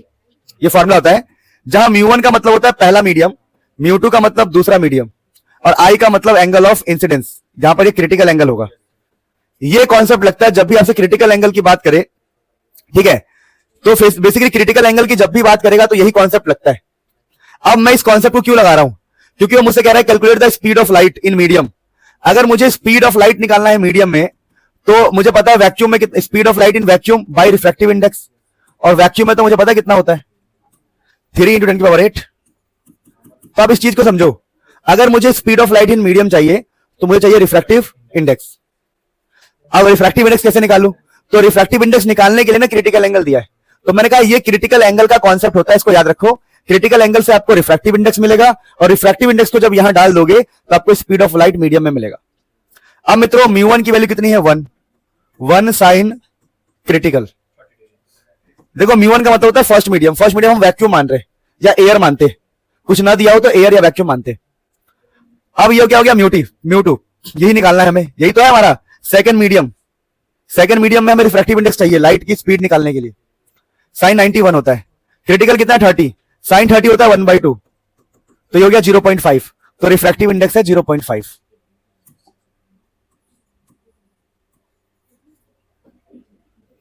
सही है, नहीं 1 कितना होगा, ये मैंने गलत लिखा है क्या? अच्छा एक चीज मैंने गलत किया है, sorry, I did a mistake, I am really sorry guys. मैंने एक मिस्टेक किया, आपको मैं सिखा दूं, रुको। वही मैं कहूं कि स्पीड ऑफ लाइट बढ़ जा रही है, इससे बढ़ जा रही है 0.5 से ना, बढ़ जा रही है, बढ़ नहीं सकती स्पीड ऑफ लाइट। देखो थोड़ा सा ध्यान देंगे प्लीज, इस क्वेश्चन में मैंने एक मिस्टेक करी, मैं आपको पहले कॉन्सेप्ट सिखा दूं। अरे रुक जाओ, हाँ बढ़, वही बता रहा हूँ, गलती हुई है। गलती क्या हुआ समझा रहा हूँ, देखो कॉन्सेप्ट सीखो। कॉन्सेप्ट ये है, थोड़ी सी गलती हुई है बता रहा हूँ, देखो वही मेरे को लगा कि गड़बड़, आंसर गलत आ रहा है। सुनो, कॉन्सेप्ट ये होता है ना, ऐसा चुप जाओ, डायग्राम ही गलत बना था। सुनो, तो स्टार्ट कर रहे, देखो स्टार्टिंग से, ये क्वेश्चन अच्छा है। क्वेश्चन आपसे कह रहा है speed of light in medium. अगर आपको स्पीड ऑफ लाइट मीडियम में निकालनी है तो आपको वैक्यूम की स्पीड पता ही है, आपको रिफ्रैक्टिव इंडेक्स से डिवाइड करना पड़ेगा।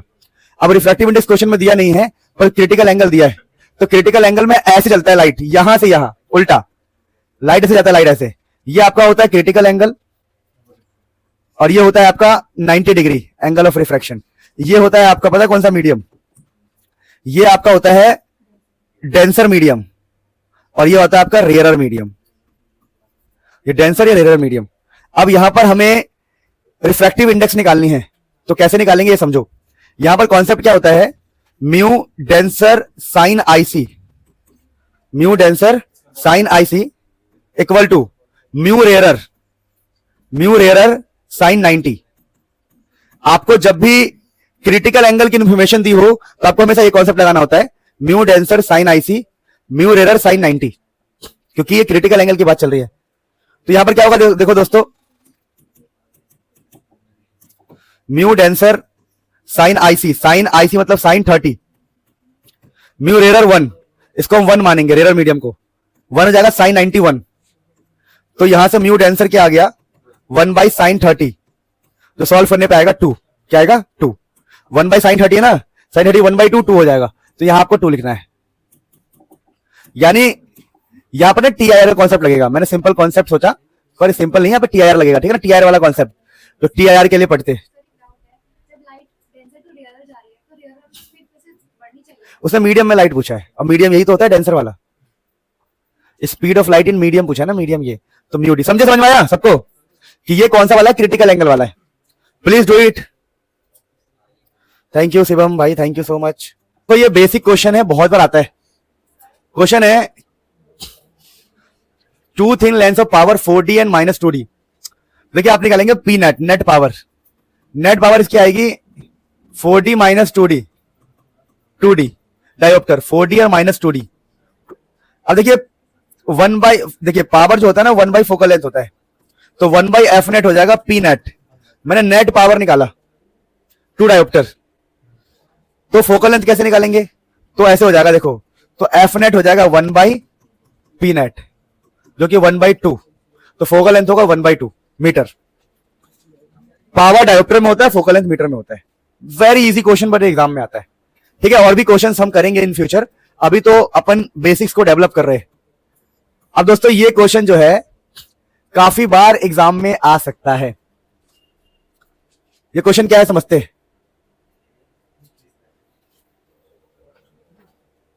लिखा है ray P Q incident normally on the refracting face B A. कह रहा बी ए के ऊपर एक पी क्यू गिरता है 90 डिग्री पे in the prism B S C made of refractive index 1.5। Complete the path of ray through the prism from which face will the ray emerges. किस face से रे बाहर निकलेगा। कहानी पता है क्या है, कहानी यह है कि ये क्वेश्चन होता है ट्रेस द पाथ। ये बहुत ही मैंने शायद करवाया होगा आपको, काफी ऐसे क्वेश्चंस मैंने बहुत करवाए आपको। अगर आपको याद नहीं है तो आप बुद्धिमान हो, समझ रहे हो, बहुत बुद्धिमान हो आप, गुड। कह रहा है कि देखो ऐसे लाइट गिरा है 90 डिग्री पे नॉर्मली, तो लाइट ना ऐसे जाएगा, लेकिन वो पूछ रहा है, देखो कहानी समझना, जब भी रे ऑफ लाइट ऐसे जाती है ना, तो जो 2 चांस होता है, या तो रे ऑफ लाइट बाहर निकल जाएगी या अंदर रिफ्लेक्ट बैक हो जाएगी। तो वही कह रहा है कि ट्रेस द पाथ, कह रहा है complete the path of the रे, और किस फेस से वो एमर्जेस होगा। तो ऐसे क्वेश्चन में हम क्या बुद्धि लगाते हैं, ऐसे क्वेश्चन में आपको क्या बुद्धि लगाना होता है, देखना होता है, एक चीज देखनी होती है, आपको निकालना होता है critical angle sine IC. Sign IC का फॉर्मूला होता है 1 by refractive index of prism. अब यहां पर क्या कंडीशन है, अगर आपका क्रिटिकल एंगल बड़ा हो गया इंसिडेंस एंगल से, तो लाइट हो जाएगा एमर्जेस हो जाएगा, एमर्ज्ड, लाइट बाहर निकल जाएगा। लेकिन अगर आपका क्रिटिकल एंगल इंसिडेंस एंगल से छोटा हो गया, तो लाइट आपका क्या होगा बताओ, टी आई आर में फंस जाएगा। टी आई आर का मतलब पता क्या होता है, लाइट टोटली इंटरनल, मतलब अंदर ही रिफ्लेक्ट हो जाएगा, रिफ्लेक्ट अंदर, मतलब क्या है, एमर्ज का मतलब होता है कि लाइट बाहर चला जाएगा, और आपका क्रिटिकल एंगल छोटा है तो लाइट अंदर आएगा, रिफ्लेक्ट होगा। अभी करेंगे समझ में आएगा। देखो तो हमने क्या किया, साइन आई, पहले हमने दिमाग लगाया, हमने इस रे को ऐसे भेजा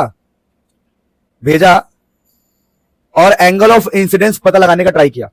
तो ये एंगल 60 डिग्री है, ये एंगल 90 डिग्री है, तो पहले हमने यहां पर नॉर्मल बनाया, नॉर्मल एक नॉर्मल बनाएंगे ना हमने एंगल्स नापने के लिए, नॉर्मल। हमें ये है एंगल ऑफ इंसिडेंस, हमें इसकी तलाश है, क्योंकि देखो 2 बातें हैं, critical angle, angle of incidence. Critical angle तो आप निकाल लोगे रिफ्रैक्टिव इंडेक्स से, आपको मेन दिक्कत होगी एंगल ऑफ इंसिडेंस में, जो डायग्राम बना के ही निकलता है। तो अगर ये 90 है, 60 है, तो ये होगा 30। अगर ये 30 डिग्री है और ये 90 है, तो ये होगा 60। देखो 90 30 120, तो ये होगा 60। ये क्या होगा, अगर ये 60 है और ये 90 है, तो ये कितना होगा 30। ऐसे करना पड़ता है, ये 90 60, तो ऊपर वाला 30, और ये 30 और ये 90, तो ये 60 और ये 60 तो ये 30, तो यहां पर एंगल ऑफ इंसिडेंस 30 है। अब एंगल ऑफ इंसिडेंस 30 है, कंपैरिजन के लिए हमें दोनों एंगल चाहिए, एंगल ऑफ इंसिडेंस भी चाहिए और क्रिटिकल एंगल भी चाहिए। तो क्रिटिकल एंगल निकालने के लिए 1 by refractive index of prism, तो 1 बाई 1.5, समझे। तो अब हम कंपैरिजन कैसे करें थे, काम करते, साइन आईसी 1 बाई 1.5 है, इसका मतलब पता क्या होगा 2 बाई 3, ये 2 बाई 3 है, 1.5 का मतलब होता है 3 बाई 2, 3 बाई 2 ऊपर जाके हो जाएगा 2 बाई 3, तो साइन आईसी 2 बाई 3 है। और साइन आई निकालो, साइन आई, साइन 30 कितना होता है 1 बाई 2, कौन बड़ा है बताओ, साइन आई बड़ा है कि साइन आईसी बड़ा है, साइन आईसी बड़ा है। अगर आपका क्रिटिकल एंगल बड़ा है तो लाइट क्या होगा, बाहर निकल जाएगा, लाइट क्या, तो लाइट आपका बाहर निकल जाएगा, तो लाइट को जाना ऐसे चाहिए पर ये ऐसे निकल जाएगा बाहर, अवे फ्रॉम द नॉर्मल, क्योंकि रेयर मीडियम है ना, तो अवे फ्रॉम द नॉर्मल ऐसे आ जाएगा। तो हमारा फेस एसी से लाइट बाहर निकलेगा, क्योंकि क्रिटिकल एंगल जो है वो बड़ा है इंसिडेंस एंगल से। ये साइन 30 है ना, साइन 30 1 बाई 2 होता है, और ये साइन आईसी 2 बाई 3, 2 बाई 3 का मतलब होता है 0.6 और 1 बाई 2 का मतलब होता है 0.5। अगर सिचुएशन ऐसा होता है कि आईसी छोटा होता तो हम कहते हैं कि लाइट ऐसे आ गया, समझे, रिफ्लेक्ट हो गया, टोटल इंटरनल में आ गया है। तो ये सब बातें आपको खुद ही समझनी पड़ेगी, ये सब बातें काफी प्यारी है ना, पर समझनी आपको खुद ही है। चलिए, काफी अच्छा क्वेश्चन है, ऐसी कोई बात नहीं है। Nice question guys, nice question. नहीं हुआ यहां पर, क्यों नहीं हुआ समझ में आया। देखो थियरी आप लोगों ने मुझसे ही पढ़ी है, आपको इतने सारे न्यूमेरिकल कराए हैं, बढ़िया बढ़िया, पेपर में देखना आपका अच्छा पेपर जाएगा। इसके लिए रिफ्रैक्टिव इंडेक्स है 1 और इसके लिए रिफ्रैक्टिव इंडेक्स है 2, बोल रहा है वो। रिफ्रैक्टिव इंडेक्स की वैल्यू दोनों के लिए अलग अलग है, तो कह रहा है कि नहीं 1 और 2 कितना है, इसका नाम है 1, इसका नाम है 2, इसके लिए रिफ्रैक्टिव इंडेक्स है 1.35 और इसके लिए रिफ्रैक्टिव इंडेक्स म्यू की वैल्यू इसके लिए है 1.45। कह रहा दो रेज है 1 और 2 रेज 1 और 2 आर रिस्पेक्टिवली, रिफ्रैक्टिव इंडेक्स है 1.35 1.45। तो कह रहा ट्रेस द पाथ, मतलब ये रेस कैसे जाएंगी, सीधा निकल जाएंगी, नहीं समझे मेरी बात को, दोबारा बोल रहा हूं। देखो क्वेश्चन ये है, क्वेश्चन ये है कि 2 आइसोलेस ट्रायंगल है, नहीं 90 है ना ये वाला, तो ये 90 है, ऐसा है ये, ठीक है 90 45 45। कह रहा है इसके ऊपर 2 रेस गिरी है, इस रेस के लिए रिफ्रैक्टिव इंडेक्स है 1.35 और इस ए का है 1. इसका है 1.45। ट्रेस द पाथ का मतलब पता क्या होता है, ट्रेस द पाथ का मतलब होता है कि ये रेज ऑफ लाइट कहां जाएगी। पहली बात तो जब ये लाइट सीधी जा रही है तो ये यहां जाके टकराएगी, अब टकराने के बाद हमें सोचना है कि लाइट बाहर जाएगी कि अंदर ही लौट आएगी या बाहर जाएगी, ये बताना है, सेम इसमें बताना है। तो देखिए इन दोनों के लिए पहले एंगल ऑफ इंसिडेंस निकालो, क्योंकि दो बातें, आपको क्रिटिकल एंगल से इंसिडेंस को कंपेयर करना है। इस वाले केस में क्या होता है, एमर्ज, याद है आपको, और इस वाले केस में क्या होता है, TIR, टोटल इंटरनल रिफ्लेक्शन। तो आपको पहले एंगल ऑफ इंसिडेंस निकालना पड़ेगा, कैसे, ये 90 है, ये 45 है, देखो ये 90 है, ये 45 है। पहले आप यहां पे नॉर्मल बनाओ, नॉर्मल, ऐसे नॉर्मल, एक नॉर्मल लाइन बनाओ, नॉर्मल लाइन, इस प्लेन पे 90 डिग्री बनाना पड़ेगा, प्लेन पे, सरफेस पे 90 डिग्री, ऐसा ही तो पड़ेगा। अब लॉजिकली बात करते हैं, अगर ये एंगल 90 है, ये 45 है, ये 45 है, तो ये भी 45 होगा। अरे 90 45 45 45, इसका भी 45 ही आएगा, समझे, अरे दोनों सेम है ना, इसलिए तो एंगल ऑफ इंसिडेंस तो 45 है, यानी अगर मैं साइन आई निकाल लू तो 1 है, 45 मतलब 1, साइन आई दोनों में ही 1 है। अब मुझे निकालना है साइन आईसी, तो चलो इसके लिए साइन आईसी निकालो। तो साइन आईसी हो गया, साइन आई का फॉर्मूला पता क्या होता है, 1 by refractive index, sign IC का फॉर्मूला होता है 1 by refractive index of prism, यानी इसका आ गया 1.35, और इसका निकालेंगे तो इस वाले का साइन आईसी कितना आएगा, 1 बाई 145। तो ये वैल्यू 1 है क्या। अभी हम इसका देखो, समझो हमारे 2 क्वेश्चन है, ये एक क्वेश्चन नहीं है, ये हमने पहले देखा दोनों का आई सेम है पर दोनों का आईसी अलग अलग है। चलो इस वाले का कंपेयर इससे करते, तो ये 1 के नीचे समथिंग डिवाइड हो रहा है, देखो 1 के नीचे समथिंग डिवाइड हो रहा है, तो आईसी तो छोटा आएगा और आई क्या है, बड़ा, आई क्या है। तो पहले वाले क्वेश्चन का इस वाले क्वेश्चन में क्या हो रहा है, आई बड़ा है किससे, आईसी से। अगर आई बड़ा है आईसी से तो ये होता है TIR। क्या होता है? तो ये रिफ्लेक्टेड बैक ऐसे हो जाएगा। तो पहला वाला वायर TIR क्या होगा पहले वाले वायर का, और वो ऐसे निकल जाएगा बाहर सीधा। और दूसरे वाले में देखो, दूसरे वाले में साइन आई है 1 और साइन IC है 1/1.45, यानी ये भी 1 से कम आएगा, 1 से, तो ये भी छोटा पड़ गया। तो दोबारा यहां पर I बड़ा है IC से, और जब भी I बड़ा होता है IC से क्या होता है? TIR, यानी ये भी ऐसे निकलेगा। नहीं समझ में आया? हाँ बेटा, I45 साइन 45 1/2 होता है। कितना बेवकूफ हो, मैंने 1 ले लिया है, मैंने ध्यान नहीं दिया। चलो दोबारा हमें करना पड़ेगा, मेरी एक मिस्टेक हो गई मुझसे। मिस्टेक क्या हो गया, पहले बोल देते यार, ये मैं भूल गया साइन, वो भूल नहीं गया, पता नहीं क्या बुद्धि है, बुद्धि नहीं है, लेकिन हाँ मेरी गलती है। आई एक्सेप्ट दिस कि मैंने थोड़ा ध्यान नहीं दिया, मुझे लगा 10 45 1 होता है ना, मैं साइन 45 को 1 मान लिया। चलो ये 1 नहीं होगा, सॉरी गाइस।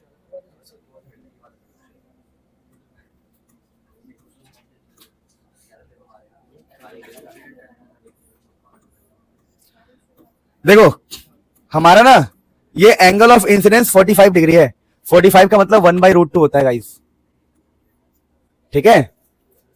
अगर 1/√2 है, क्या है 1/, अब 1/√2, √2 का मतलब कितना होता है? 1.41 के आसपास। तो देखो यहां पर है 1/1.41, यहां पर है 1, पहले वाले का देख रहे हैं, पहले वाले का 1.35। तो कौन जीतेगा, I की IC? IC जीतेगा, क्योंकि देखो नीचे अगर छोटा है तो आंसर क्या होगा? अरे नीचे छोटा है तो आंसर क्या होगा? ये ओवरऑल बड़ा होगा और ये ओवरऑल क्या होगा? छोटा। तो क्योंकि डिवाइड में छोटा है ना, डिवाइड में जब छोटा हो तो आंसर बड़ा आता है। तो हमारा IC बड़ा है I से, और जब IC बड़ा होता है ना, लाइट बाहर निकल जाता है, तो ये लाइट बाहर निकल जाएगा ऐसे, पहले वाला एमर्ज आउट हो जाएगा। दूसरे वाले में साफ दिख रहा है 1.45 क्या है? बड़ा।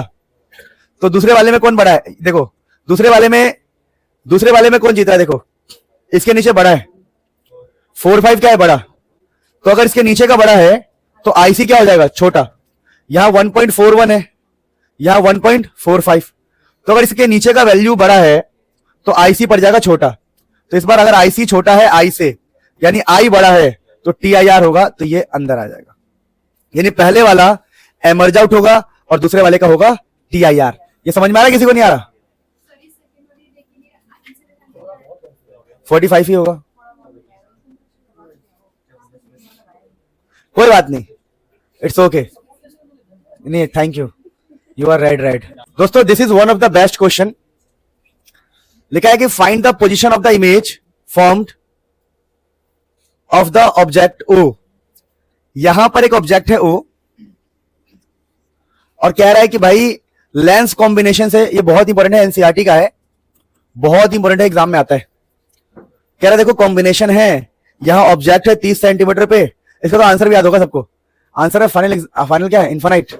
ये फोकल लेंथ 30 सेंटीमीटर आएगा इसका आंसर। ये इतना फेमस क्वेश्चन होता है। मतलब लेंस को देखो, बहुत सारी सिंपल बात है, लेंस और यहां पर ऑब्जेक्ट है, बताओ फाइनल इमेज कहां बनेगी? ऐसे क्वेश्चन के लिए बड़ा सिंपल होता है। ऐसे क्वेश्चन के लिए हम क्या लॉजिक लगाते हैं? लॉजिक ये होता है, पहले का ऑब्जेक्ट, वेरी गुड, पहले का ऑब्जेक्ट दूसरे का इमेज होता है, दूसरे का इमेज।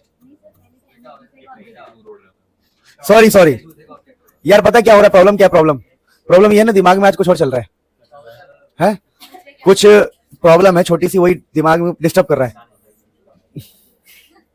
सुनो, इसमें कॉन्सेप्ट बता रहा हूं। कॉन्सेप्ट ये होता है कि जो फर्स्ट वाले ने इमेज बनाया है, the image of first behaves like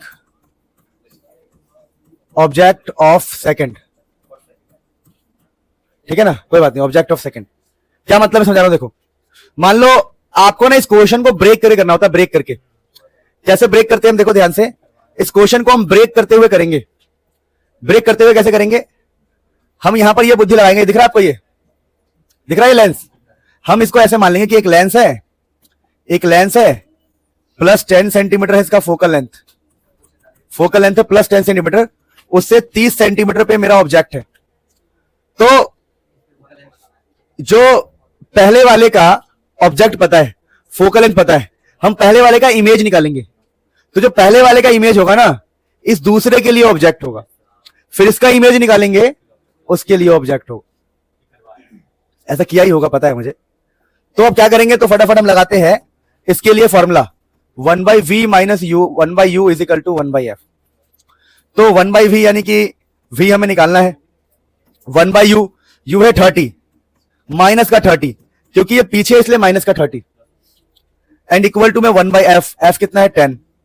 तो यहां से हम निकालेंगे, तो 1/v plus 1/30 is equal to 1/10।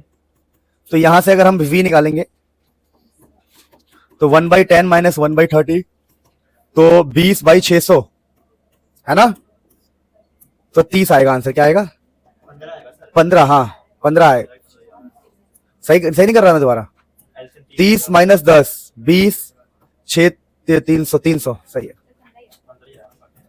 1/15, तो v आएगा 15 सेंटीमीटर। सही है कैलकुलेशन।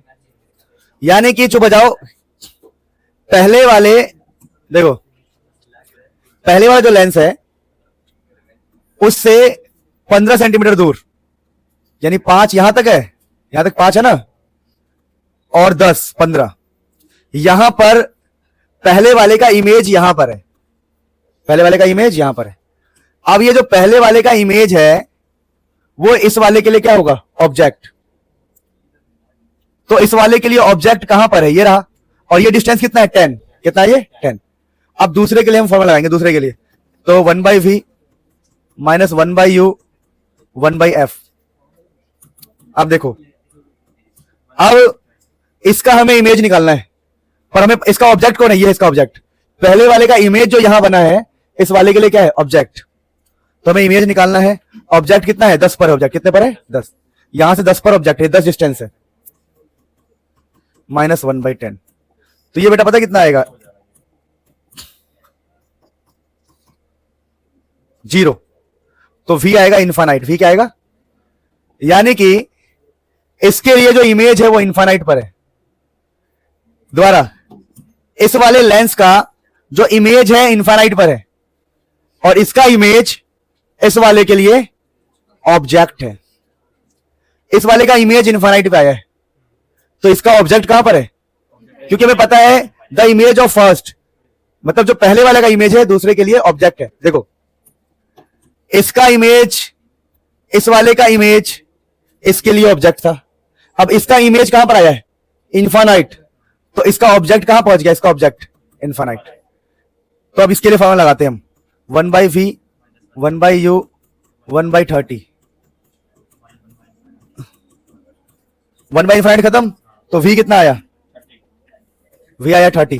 30 आने का मतलब पता क्या है? कि इसका आंसर जो है 30 पर है यहां पर। तो फाइनल इमेज यहां से 30 पर है और यहां से 45। कैसे? 5, 10, 30, यहां से 30 पर है ना, तो फाइनल इमेज 30 सेंटीमीटर यहां से, और पहले लेंस से कितना है? 45। यानी फ्रॉम फर्स्ट लेंस जो v है वो 45 सेंटीमीटर पे है फाइनल। सीधा बोल दो, सीधा बोल दो, पर इतना बुद्धि में मानता नहीं किसी में, नहीं समझे? समझो ना इस बात को आप।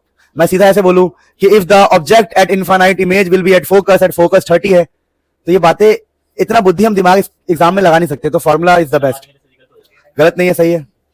तो ये एक अच्छा क्वेश्चन था। This is a nice